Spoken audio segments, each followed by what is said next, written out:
Okay, the Maamar begins with a shayla. What is the meaning of the word lamer? In all other places in the Torah, lamer means that Moshe should convey it to Eden, but here they're all there. So what does it mean? So he prefaces the Maamar of the Rebbe Rashab, Tafarish member of 80 years earlier.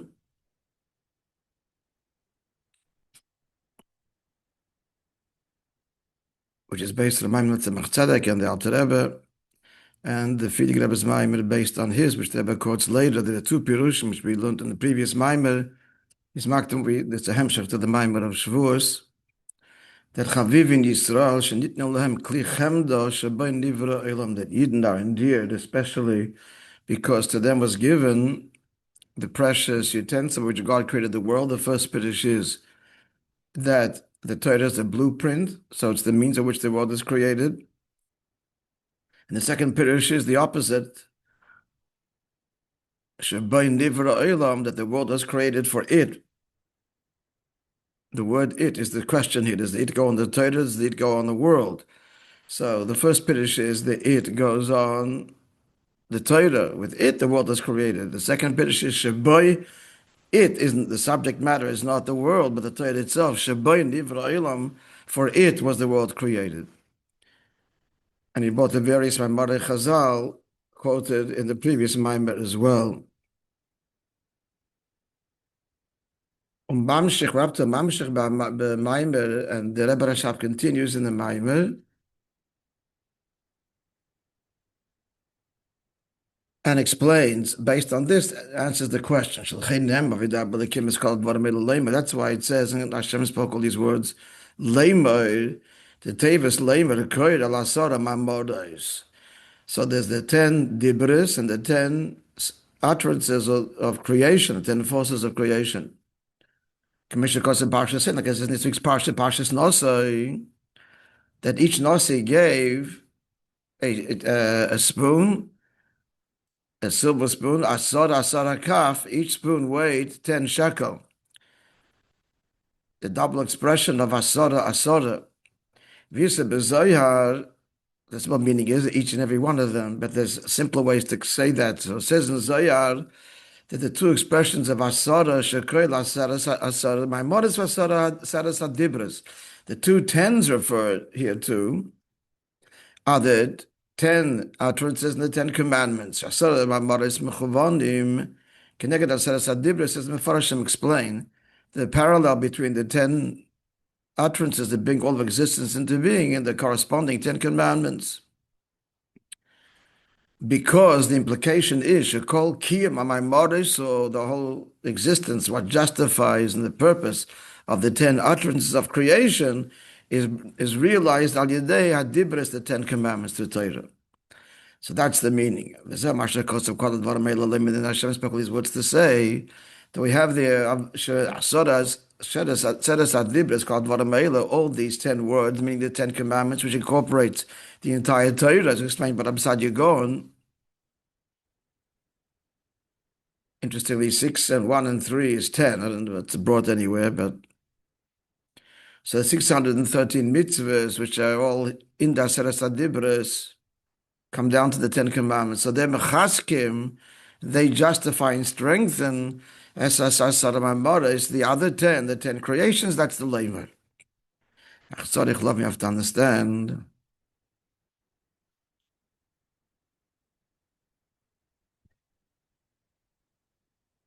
What's the reason?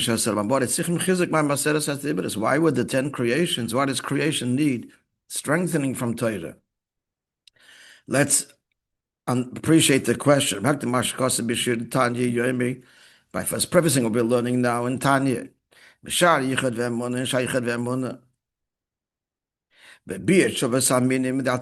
responds to the heretics who claim that God left creation to its own device and interferes at will, but it exists independently. And he explains that their error is they compare God, maker of heaven and earth, to man and his machinations and his doings. But their eyes are plastered over, literally from seeing. The great distinction between man and God, man just changes one form from another. The whereas creation is something from absolutely nothing. And Alter Rebbe continues with Pella Godel Yosem Kriyas Yamsuf. It's an even greater wonder than Yamsuf, the splitting of the Red Sea, which required a constant force. Even though there was only affecting the behavior of the water, not the water itself, it still required a constant force, and much more so is a force required constant to bring the actual entity into being. If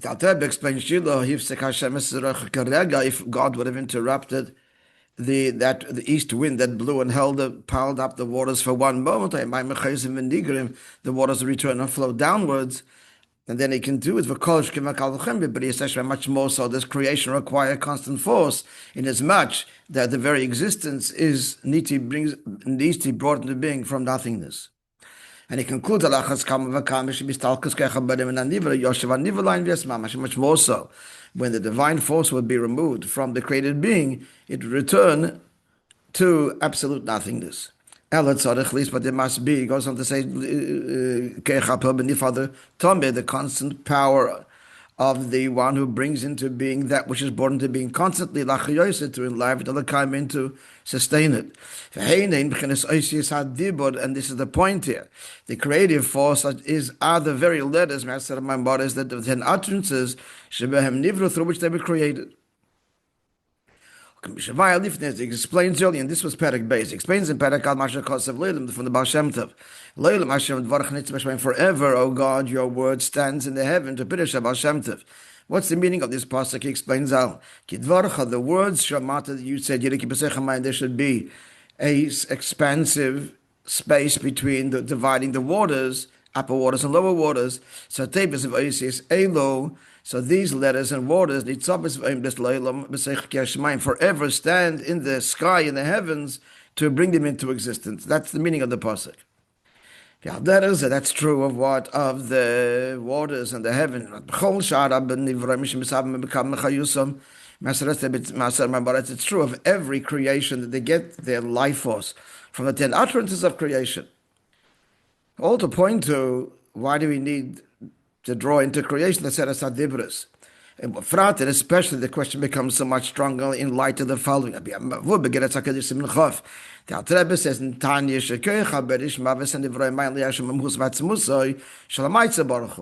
that to create, as opposed to all the spiritual worlds, they come into being through God's light, God's effusion. But to the creation of the physical yesh, that is the direct investure of the Eibishter's essence. His very being is from his very being, and he therefore gives rise to an entity that has that same property, I am that I am. That continues, is not a consequence of something that precedes him, God forbid. There's a famous words quoted extensively by the Rebbe, only he alone has the ability, has the koyach, the potential, and the ability to create something from nothing. From absolute nothing,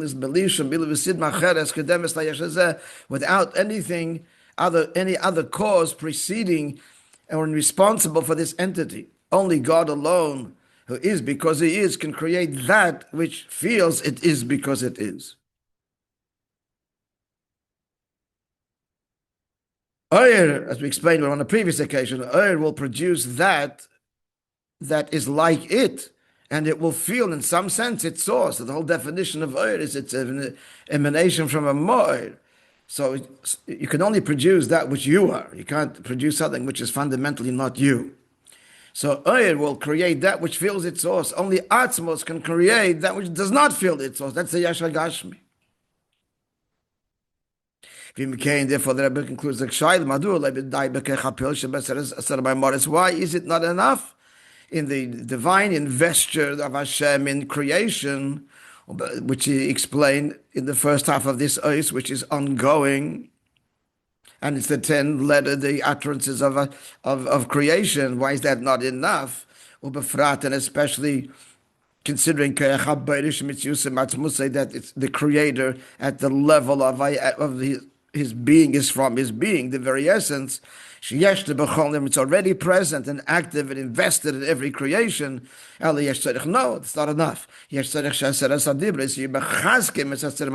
meaning of lamer is that they have to bring the 10 Commandments to strengthen the 10 utterances that bring creation into being. What strengthening do they require?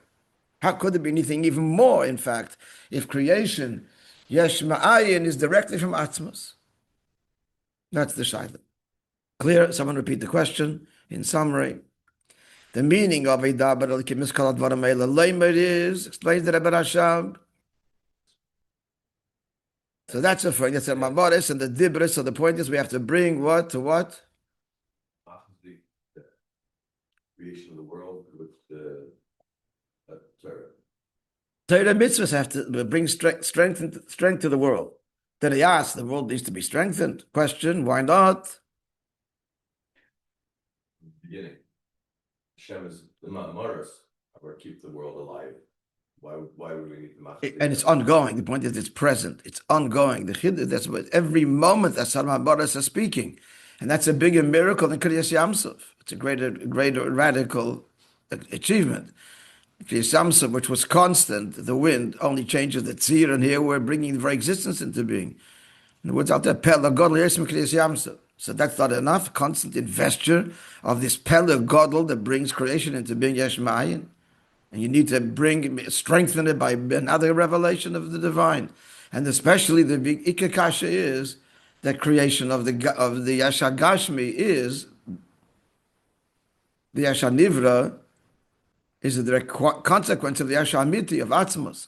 Only Atzmos, the Alter Rebbe can explain a Yesh that feels it is essentially as I just explained, will create that which feels its source. We don't feel our source. We feel total independence. We feel I am that I am because we are in fact a consequence of the true I am that I am. That's not enough. Atzmos is invested in creation. So based on that, how does it jive with the general notion that all creation comes from ha'ora, and it's so insignificant, and that's his blindness that we have in Shema and all these things that we learned in the previous Maimarim. So that's the chayas that emanates, the quality of life that emanates. The various nevroim is ha'ora, but the actual the metzius agashmi, the physicality of it, the doimem component of it, that is ma'atzmos. So how do you say atahu achloi nivra elam, atahu mishin nivra elam? L'chayre, there was a change. Okay, this is another subject, but that's an arichas chassidus to explain.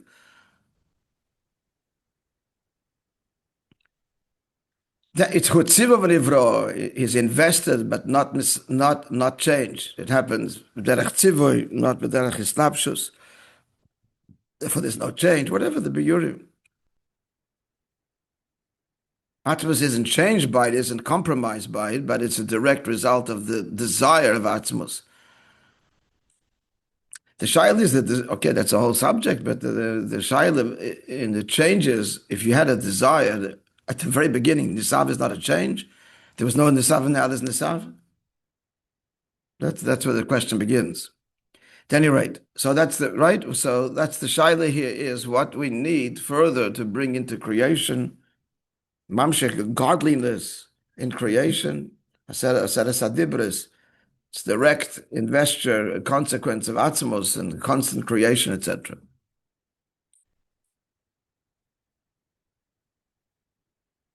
So actually, in answer to your question, the first part of this tzarich lahavin was talking about the ha'ara. The ha'ara is constant. Whatever it is, it's a constant. Asara ma'amara is tzimtzum, many tzimtzumim, as he explains. The second thing is that's referring to the chayas, a befrat, especially that to explain, to create the gashmius of it, the metzius hanivra, not its life force, that's directly from Atzmus. So Lovitz, starts mit Chila, Mavur, Bemeshach Mayim, with the Masmach of Ibn that Nishma said, no, to understand this, we're going to preface the Maimar of the Rebbe Rashab, upon which this one is based. The Pasuk says, if you walk in my statutes, I will give the rain in the right time. Torah is called B'Shem Kshamim, rain. The Hinde, so he brings some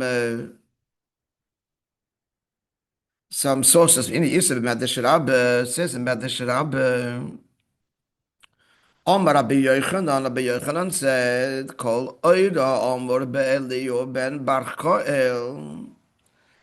So Eliyahu was the fourth friend of Eov and spoke last. The first three of Eov's friends tried to console him in his suffering, but he was critical. He was critical, and that he has to do tshuva, and not everything God does is just, etc. It's a whole. He gives four, if I'm not mistaken, longer chapters, of at least 3 chapters. So in the course of it, he talks about Oira, mentions the word Oira.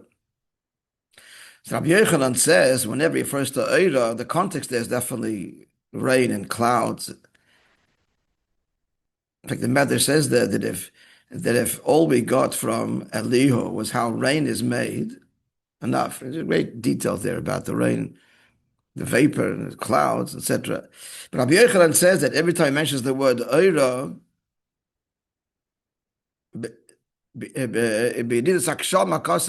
he's talking about rain. Push it. I'm mixing up the second. But Rabbi Shia Rabbi Omar, what's his name? Rabbi Shia Rabbi. But Divrei Torah Kosim Medaber. No, the word Oira that it's mentioned by Eliyahu is referring to Torah. So a huge machlekes. Is he talking about rain? Is he talking about Torah? So it says that Rabbi Rashab v'li pligid is not an argument. They are both referring to one inyan. Torah is called, that he starts off saying that Torah is called rain. Further detail to elaborate, Kidei Omer Razal says in the Gemara, Tiny Shloshim Avteiches B'Yadash LaKadosh Baruch Hu. 3 keys that God alone has. Shanimsu B'Yasheth were not given to a shliach. One of them is rain and birth and Chiyas HaMeisim. So V'choshev Gam Maftech Shal Kshamim, and he reckons in the 3 also the key to rain, which is general is Panasa. Ach Matzinu. But we do find, however, even in giving rain, there is this element of agency. Like it says, he sends water on the outer fields, the outskirts. So what's the Inyan over here? So what's we're left with? That Geshem refers to both what? Torah and rain. It's one Inyan. And furthermore, he added that the Inyan of rain is shayech to shlichus, even though the Gemara says, overall, God kept the key for himself. So to explain all of these things, he now begins. It's interesting, Order 29, the Rebbe says he didn't find this Ma'amar Chazal anywhere. It's quoted by the Rebbe Harash and Ma'im Rabbim.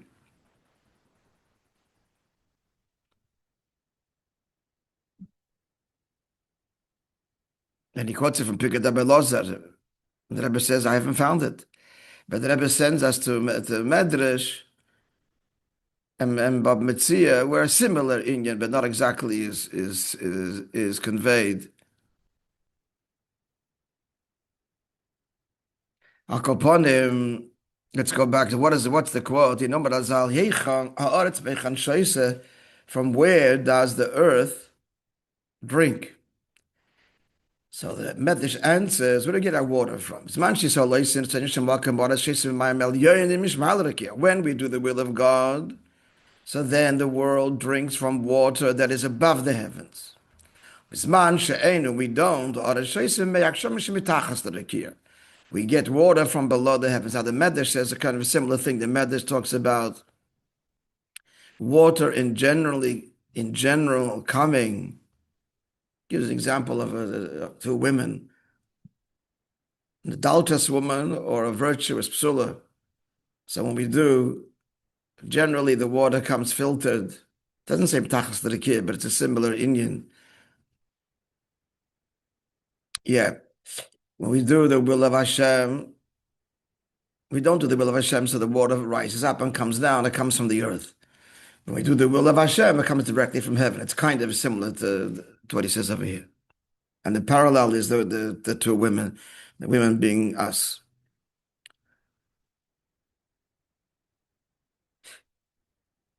So what's in between the water below the heaven and above the heaven? It's all the Rebbe Rashav.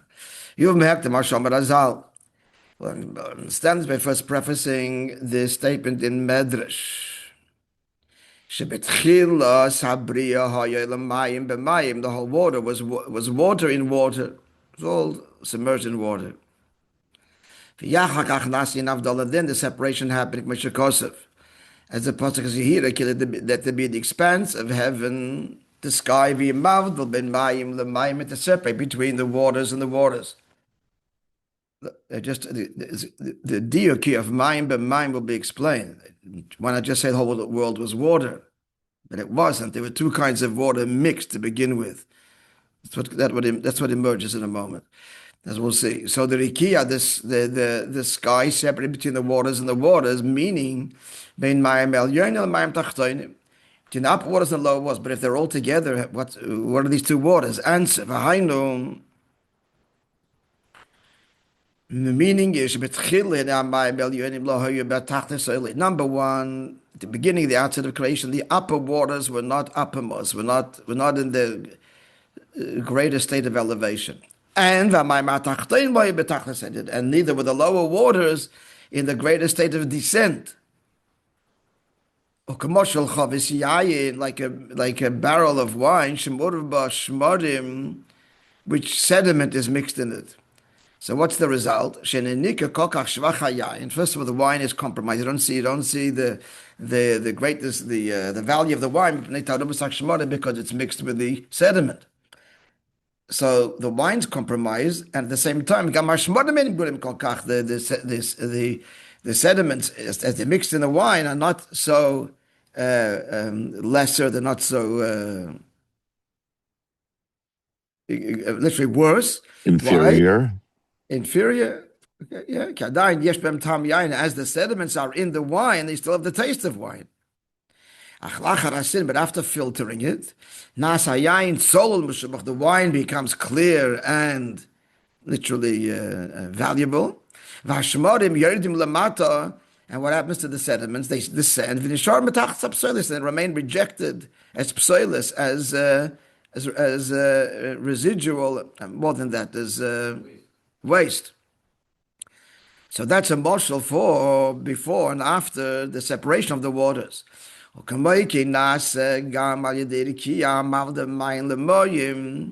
So likewise, in this expanse that separates now between the water and the water, there was the two inyonim of Elyon and Tachten, but they were not in two different worlds. Shemayim Elyonim Nis'al. What happened?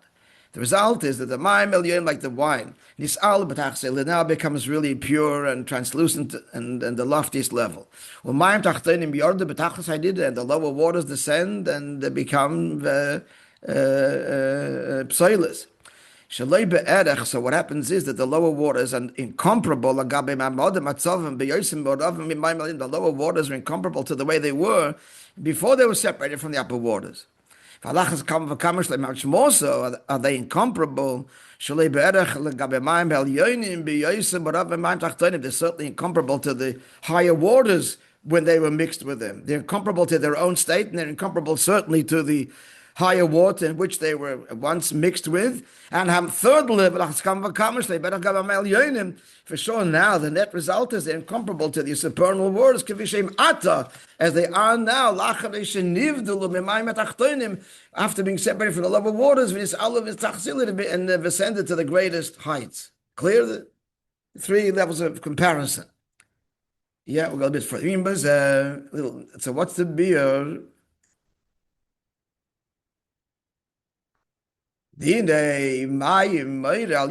So water is pleasure.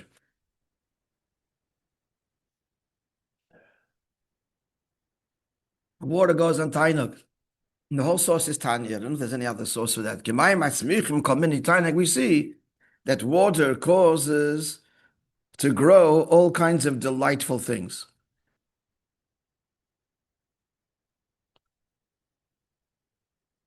So that's in between the upper water. That means it's the source of all spiritual delight and pleasure. The lower water, that descended to become.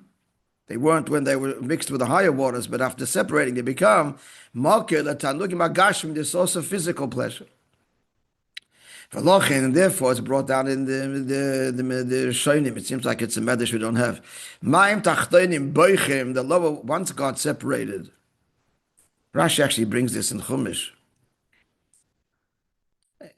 On the mitzvah of bringing salt on the Mizbeach. I was going to mention it. So when God separated the waters, the low waters were crying. We've separated us and we're being thrust downwards. We want to be before the king. What's the crying? The tremendous descent. And he adds in brackets. So God promised to appease the lower waters and promised them they caught up in Mizbeach. They'll be brought on the Mizbeach b'melach with salt. Farshim explained that ideally the salt, that's offered on Mizbeach comes from Yam HaMelech, the sea of salt, or known as the Dead Sea. So it's coming from the water, and that's where the water will have its ascent in the salt that's extracted from the Mayim. You follow? From the Mayim Tachtoinim. And furthermore, we're going to pour water that comes from the earth. That's in general, without not the salt property, so much just the pure water that comes from the ground. When do we pour it? When? On Sukkot, and this is Chamayim. Simchas Beis HaShoeva. And he adds in brackets here, it's very beautiful. That's why Simchas Beis HaShoeva. It's such a great simcha because of what? The Mayim Tachtoinim have their aliyah and adarabah even greater than the yayin, than the regular nisach. Chazal say he who didn't see the simcha, Beis HaShoeva never saw joy in his life. It's explained elsewhere to be continued. Be'ezer Hashem.